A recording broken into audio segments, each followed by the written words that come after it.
right now at 6, a dozen people stabbed at a Salem shelter. It's like out of a horror film. What we're learning about the suspect as he goes before a judge. Plus, we check in with a local Jewish organization after an attack in Colorado on people calling for the release of Israeli hostages in Gaza. It's a challenging time for sure for the community across the United States.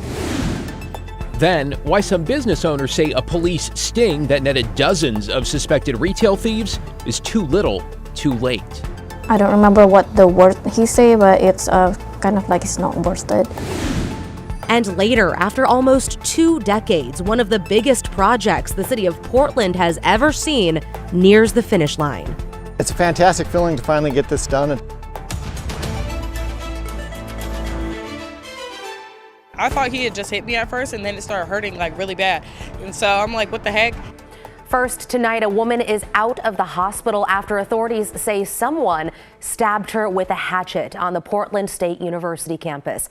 Thank you for joining us. I'm Christine Pitawanit. And I'm David Molko. Authorities say the woman was attacked around 11:15 this morning, right after she got off a TriMet bus near Southwest 5th and Jackson. Let's get right to Catherine Cook live on the PSU campus. Catherine, you talked with the victim. First of all, how's she doing? She's doing surprisingly well, guys, and very thankful to be alive. She's also grateful to the transit security officers who stepped in. The attack, as fate would have it, happened right here in front of their offices. And when we met Hailey Salem, she showed us where doctors patched her up. She needed 12 stitches to sew up the huge gash in her back from the hatchet. She says she had just gotten off a TriMet bus and was on the corner of Southwest 5th and Jackson. As she was tossing a cup into this garbage can, she says she heard the suspect swear at her. She says the man appeared to be homeless. At that moment, Hailey says he whacked her in the back with a hatchet. Transit security officers ran out, pepper sprayed the suspect, and held him down until police arrived. Remember, this happened just after 11 o'clock this morning. Hailey offered some advice to others who were just trying to get from point A to point B. Literally watch your back. Because just be safe out here. Because the one time I'm out here by myself, just walking from the bus to my friend's house, boom, something happened. Portland police arrested the suspect. He is identified as 42-year-old Daniel Dickens. I spoke with one of the transit security officers who helped keep Dickens down before police arrived. We'll hear from him at 11 o'clock. Back to you. Yeah, just glad Hailey seems to be doing okay, all things considered here. Thanks, Catherine. Developing this evening, the man accused of stabbing a dozen people at a Salem shelter last night has gone before a judge to face a number of charges, including attempted murder. Devin Haskins is live in Salem. Devin, 5 of the 12 people are still hospitalized. So walk us through what we know. Yeah, the suspect, 42-year-old Tony Williams, appearing in Marion County Court just a couple of hours ago, charged with assault and attempted murder in the stabbings of 12 people at that Salem shelter, a Union Gospel Mission in downtown Salem. Listen, no, everybody knows. During an outburst in Marion County Court, suspect Tony Williams refuted the charges against him. All these charges are self-defense charges that they had me boxed in. Williams, the suspect in a mass stabbing in Salem on Sunday night, now facing attempted murder and 11 counts of assault.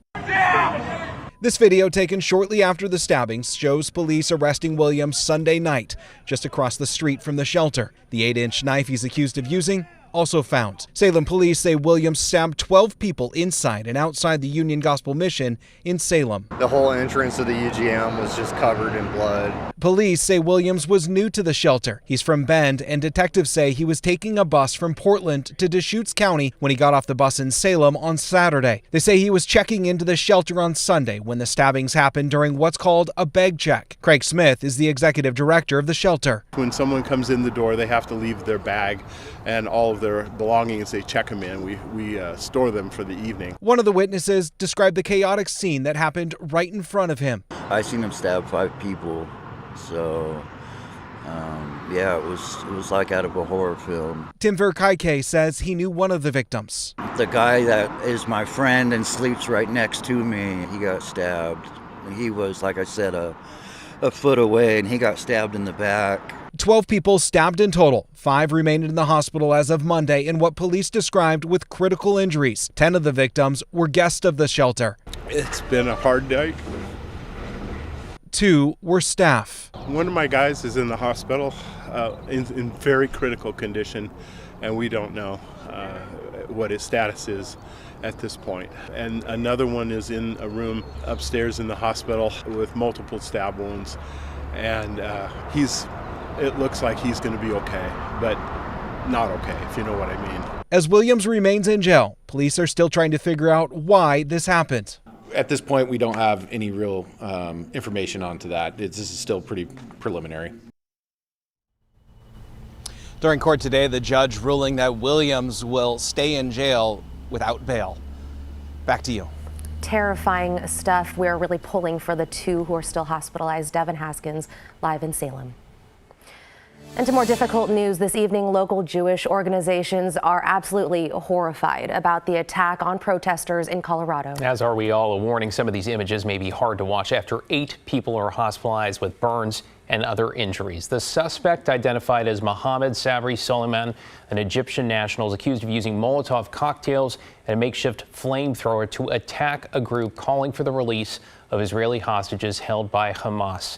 Authorities say he planned this attack for more than a year and was arrested Sunday shortly after accidentally burning himself. Here is some of what we heard from the Jewish Federation of Greater Portland today.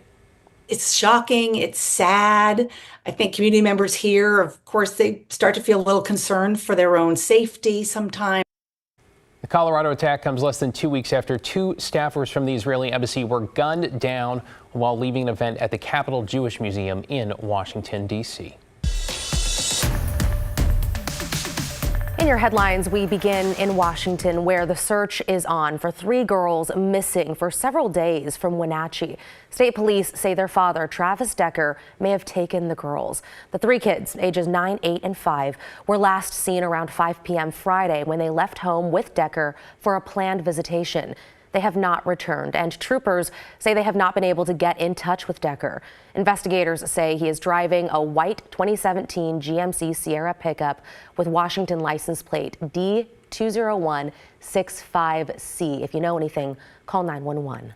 A Portland man is facing child luring charges after a sting in Clackamas County. Investigators say 42-year-old Zachary Morgan communicated with an undercover officer posing as a 14-year-old girl and later showed up at a store to try to meet her. Morgan was arrested and later indicted for luring a minor and online sexual corruption of a child. Investigators believe there could be other victims. They're urging anyone with information to contact police. And a woman is facing DUI and hit and run charges after a crash in Woodburn. Police say 32-year-old Brenda Alvarez Gonzalez was driving erratically on Highway 99E Saturday night when she hit a motorcyclist and left the area.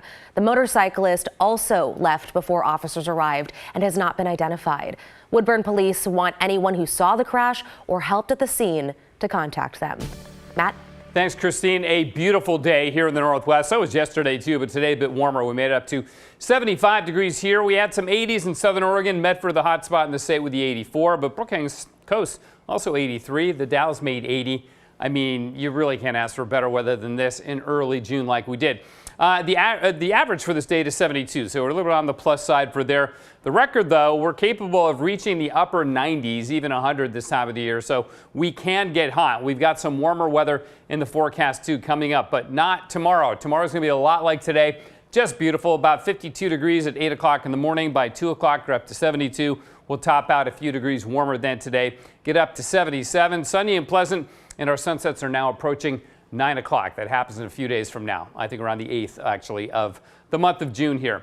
All right, last night, the northern lights are visible in Oregon. This is from the Warm Springs area. Jack England sending us this picture. Beautiful display. The question is, will we see them again tonight? We'll dig deeply into that coming up in the story at 6:30. But in the meantime, beautiful weather all week long. Couple days with morning clouds, maybe a little bit of drizzle. But all in all, it's going to be great. So again, we'll talk more about the northern lights during the story. Guys? Sounds great. Thanks, Matt.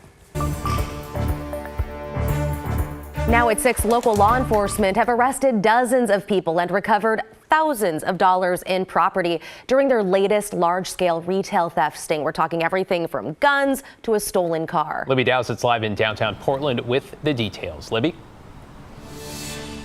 Well, David and Christine, the owners of Ready Print here, hope this means police will be taking thefts and burglaries at smaller shops more seriously. They've been hit 4 times since 2020.